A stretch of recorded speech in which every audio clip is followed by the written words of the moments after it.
Halo, saya Tante Emon dan malam ini mari kita bicara sedikit tentang kimia. Saya bukan ahli kimia loh dan saya juga tidak mendalami kimia. Jurusan saya bukan jurusan kimia, sebut saja saya apa ya? Penyintas remedial kimia sejak SMA. Jadinya waktu SMA saya tuh selalu kena remedial pelajaran kimia. Kimia itu memang sulit, tapi setidaknya saya masih ingat betul teori-teori dasarnya seperti apa dan prinsip dasarnya seperti apa. Kenapa tiba-tiba ingin bicara tentang kimia? Karena melihat dan mendengar berita akhir-akhir ini tentang kasus kematian banyak anak-anak karena kasus gagal ginjal akut yang menurut Kementerian Kesehatan dipicu oleh kontaminasi zat-zat kimia pada obat-obatan, terutama untuk anak-anak. Dan 3 dari kontaminan tersebut diantaranya adalah etilen glikol, dietilen glikol, dan etilen glikol monobutil ether. Saya nggak tahu ya kalau misalkan di pikiran teman-teman semua tuh seperti apa gitu, tapi kalau di benak saya ketika mendengar itu, etilen glikol itu apa? Kok saya nggak paham gitu. Saya nggak tahu ya apakah masyarakat Indonesia kemudian paham gitu dengan semua rumus-rumus kimiawi tersebut, karena saya sendiri saya harus mencari tahu ya, saya tidak familiar dengan itu dan bertanya-tanya gitu, sebenarnya si etilen glikol itu kenapa kemudian bisa ada pada obat-obatan? Sebenarnya fungsi awalnya dia itu apa? Kenapa dia bisa mengkontaminasi? Hubungannya tuh apa gitu? Entahlah apakah kemudian itu ada di benak para ibu-ibu, apakah ada di pemikiran kritis masyarakat Indonesia, dan saya mencoba mencari-cari dan sayangnya entah saya yang kurang update, tapi kok sepertinya di media-media populer tuh tidak ada ya penjelasan yang membuat saya tuh ngerti gitu, ini si etilen glikol ini makhluk apa gitu. Karena saya merasa, siapa tahu ada makhluk yang seperti saya juga nih yang nggak tahu si etilen glikol itu apa, maka saya coba mencari tahu, kembali mencoba membuka buku-buku kimia yang bisa saya cari, bisa saya temukan di internet dan mencoba kembali memahami tentang tata nama IUPAC dan segala rupa yang terkait dengan kimia dan mencoba mencari tahu mengenai etilen glikol. Kenapa? Karena kan 3 di antaranya itu kan etilen glikol, dietilen glikol, serta etilen glikol monobutil ether. Di sini kita bisa lihat nih, ada yang namanya sama kan? Etilen glikol. Oh, berarti yang paling utama itu adalah kita perlu memahami senyawa utamanya yaitu etilen glikol, karena nanti di etilen glikol dan etilen glikol monobutil ether itu adalah turunan dari si kakak besarnya etilen glikol, sehingga nanti sifat-sifat karakteristiknya itu setidaknya akan menyerupai dari kakak besarnya ini si etilen glikol. Maka kita harus paham dulu dia si kakak besar ini si etilen glikol ini sifat-sifatnya seperti apa. Saya kemudian mencari tahu dan rumus kimianya adalah ini tidak boleh salah nih, C2H6O2. Oh, saya sudah gambarkan struktur kimianya, tapi ya sudahlah, kita lupakan itu. Sebenarnya penggunaan utama dari etilen glikolnya itu tuh apa gitu. Etilennya sendiri itu banyak sekali digunakan, kayak misalkan di industri plastik, atau misalkan kalau kalian dengar PET bottle itu depannya itu PET-nya itu adalah polyethylene gitu. Jadi sebenarnya si etilen ini dia masih bisa apa ya, mengikat partikel-partikel lain dan kemudian bisa membentuk senyawa-senyawa lain. But anyway, si etilen glikol dulu deh penggunaannya apa gitu. Penggunaan utama dari etilen glikol adalah untuk sebagai antifreeze, anti pembekuan. Sebagai contoh nih, yang saya baca ya, itu kalau misalkan di industri otomotif, di mobil, di negara 4 musim kan ada musim dingin, ya kan? Nah, gimana caranya supaya mesin mobil, mesin kendaraan itu nggak membeku gitu, dan juga tidak menyebabkan pembekuan pada bahan bakarnya. Nah, makanya nanti mereka ada polietilen, bahan bakarnya dicampur polietilen, mesinnya dioles polietilen, pokoknya apapun itu yang berhubungan polietilen untuk mencegah pembekuan pada mesin dan juga pada bahan bakarnya. Jadi supaya dia tetap bisa berjalan bahkan di musim dingin. Nah, untuk kalau misalkan apalagi ya yang lebih applicable, industri pesawat. Di industri pesawat itu kalau kalian suka dengar cairan anti defrost, buat supaya nanti badan pesawat itu nggak membeku pas lagi dia lepas landas, itu kan suhunya di bawah 0 kan. Nah, itu kan si sayap pesawat kan nggak mesti dia supaya gimana mesin-mesin itu tetap bergerak, tidak membeku segala macam. Nah, itu juga dilapisin sama etilen glikol. Jadi sebenarnya penggunaan etilen glikol ini sangat berguna untuk penggunaan luar ya. Ini memang sangat berguna dan sebuah penemuan dalam bidang kimia yang sangat menakjubkan sih. Nah, karena si fungsinya ini, yang anti pembekuan ini, kita kan pengen mencari tahu nih, ini sebenarnya apa hubungannya sama si obat-obatan. Setelah saya cari tahu, rupanya dia juga suka digunakan dalam transportasi farmasi. Jadi pada saat kita transporting bahan obat-obatan, misalkan vaksin atau beberapa obat-obatan gitu, di mana kondisinya adalah obat-obatan tersebut, vaksin tersebut mesti berada pada suhu tertentu, tapi dia nggak boleh sampai beku gitu. Nah, itu adalah salah satu caranya mesin di vehicle di alat di transportasinya itu, cuy, kenapa ya dibelibet ya ngejelasinnya.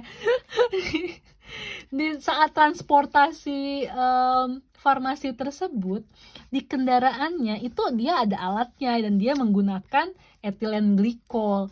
Jadi ingat ya, dia hanya alat untuk mencegah pembekuan, bukan untuk kemudian dimasukkan ke dalam makanan, minuman, atau bahkan obat-obatan. No, ini semuanya non-oral use. Jadinya memang penggunaannya bukan untuk dimasukkan ke dalam mulut.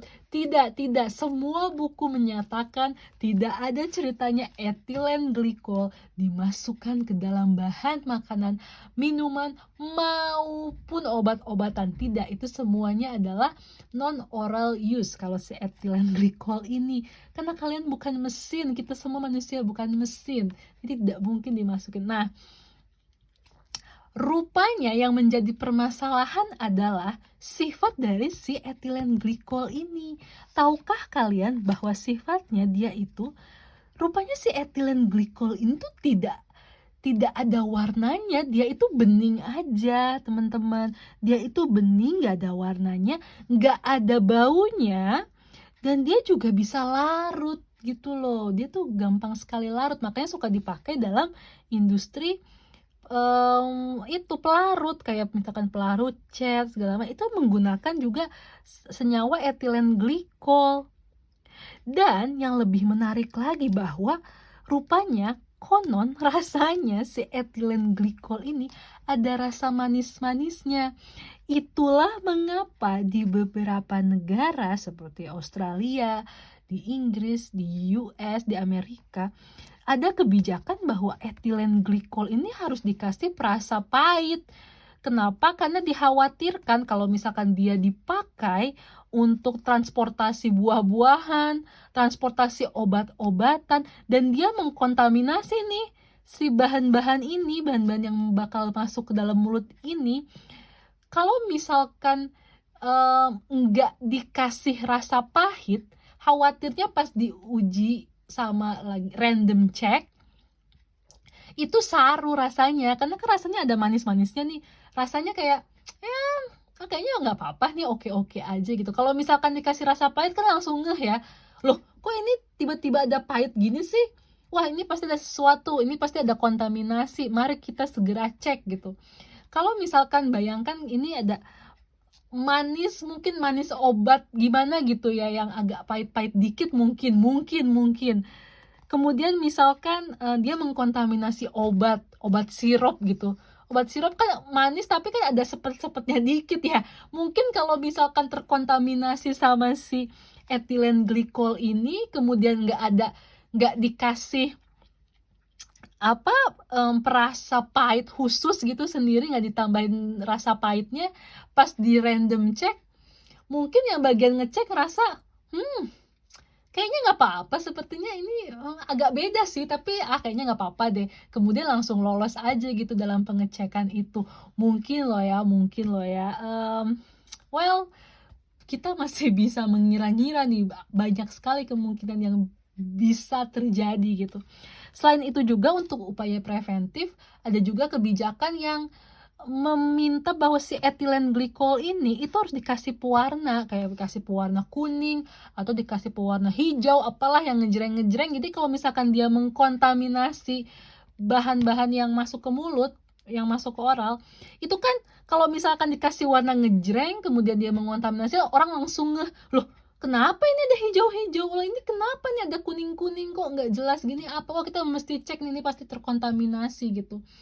Jadi upaya-upaya preventif ini yang dilakukan oleh negara-negara, kebanyakan negara di barat ya, itu, menurut saya sih cukup berguna ya, dan pertanyaannya adalah apakah pada industri farmasi kita ada upaya-upaya preventif seperti ini? Upaya preventif apa sih yang dilakukan oleh industri farmasi kita untuk, meminimalisir kontaminasi dari senyawa kimia seperti khususnya di sini etilen glikol terhadap bahan makanan dan obat-obatan gitu. Ada gak sih yang mungkin kalau misalkan kalian orang farmasi mungkin bisa kasih info buat kita-kita apa sih gitu upaya preventifnya gitu? Apakah sama dengan Australia, dengan, Inggris, dengan Amerika, apakah sama, apakah beda, apakah belum ada secara spesifik, dan kenapa kalau belum ada? Sepertinya sih itu kita pengen tahu ya, penasaran juga gitu kalau di Indonesia itu seperti apa. But anyway, di etilen glikol, karena ini etilen glikolnya di etilen, jadi ada 2 sebenarnya. Jadi sebenarnya sifatnya sama aja gitu. Dia punya karakter yang mirip-mirip lah sama si kakaknya, si etilen glikol. Dan untuk etilen glikol monobutyl ether sama juga, sifat-sifatnya, cuman dia penggunaannya lebih banyak untuk sebagai pelarut, biasanya untuk pelarut cat dan juga untuk bahan pembersih gitu. Ini juga menjadi sebuah bahan yang bisa kita kritisi ya, kenapa kalau misalkan bahan pelarut, bahan pembersih itu kemudian bisa mengkontaminasi obat-obatan gitu. Dan yang lebih menjadi pertanyaan lagi adalah, jika ini sebuah kelalaian, kenapa kelalaiannya cukup kompak ya? Karena industri yang terkontaminasi ini, mengalami kontaminasi ini cukup banyak saya rasa, ya kan? Saya udah lupa deh berapa, industri yang kemudian terkena dan berapa obat yang diduga telah terkontaminasi dan tidak aman. Well, kenapa kemudian kontaminasi itu bisa begitu kompak gitu? Mengapa kontrolnya untuk bahan-bahan sepenting obat-obatan bisa lalai gitu? Ini kan sebuah hal yang sangat penting, sangat krusial, menyangkut hidup dan kesehatan orang gitu. Apalagi ini anak-anak kan paling cuman rewel aja ya kalau misalkan sakit gitu, belum bisa mendeskripsikan sakitnya dia itu seperti apa gitu. Jadi mungkin beberapa orang tua juga mungkin, "Aduh ini sakitnya kira-kira apa?" gitu, dikiranya cuman sakit perut biasa atau apa gitu. Jadinya, saya bisa merasakan kekhawatiran yang dirasakan oleh banyak orang tua, karena saya yang nggak punya anak aja, aduh kok sedikit khawatir gitu. Jadi ya, mungkin kalau teman-teman yang punya informasi lebih mengenai bagaimana upaya-upaya preventif yang dilakukan oleh industri farmasi Indonesia untuk mengurangi kemungkinan adanya kontaminasi-kontaminasi seperti ini, seperti apa gitu, kontrolnya seperti apa gitu. Masa iya sih kok nggak ada kontrol yang baik terhadap hal sepenting obat-obatan gitu. Well, kalau misalkan memang belum ada, mungkin beberapa ide-ide ini bisa diaplikasikan gitu di negara kita supaya supaya bisa lebih aman ya, supaya kita nggak ada kejadian yang sesedih ini lagi. Well, gitu aja catatan hari ini. Semoga bisa membantu, catatan kecil ini bisa membantu untuk memahami, aduh si etilen glikol itu apa ya? Dan ya menjawab sedikit rasa penasaran nggak sih. Jadi saya harap nggak ada lagi yang kemudian, karena saya banyak baca juga nih, komentar-komentar ibu-ibu yang sepertinya penyintas remedial juga seperti saya, tapi komentarnya cukup blunder karena kemudian, "Wah ini pasti karena anak-anak dikasih vaksin, nah makanya anak-anak tuh nggak boleh divaksin." Wah itu udah salah karena lagi-lagi, etilen glikol ini, di etilen glikol apapun si etilen ini tidak tidak boleh digunakan, dimasukkan ke dalam, bahan-bahan yang dimasukkan secara oral gitu. Dia hanya untuk penggunaan luar saja, penggunaan luar. Jadi ini murni ada kontaminasi, dan yang perlu dicari adalah kenapa bisa mengkontaminasi, mengapa ada kelalaian, dan perlu ada pihak yang bertanggung jawab untuk perkara ini gitu. Ya semoga segera ketemu ya solusinya. Yang terpenting sekarang adalah semuanya sehat dan semoga semuanya dilindungi sama Tuhan. Semoga kita semua sehat lah, itu sangat berharga. Oke, gitu aja. Kalau misalkan nanti ada catatan lain, saya akan update. Dah.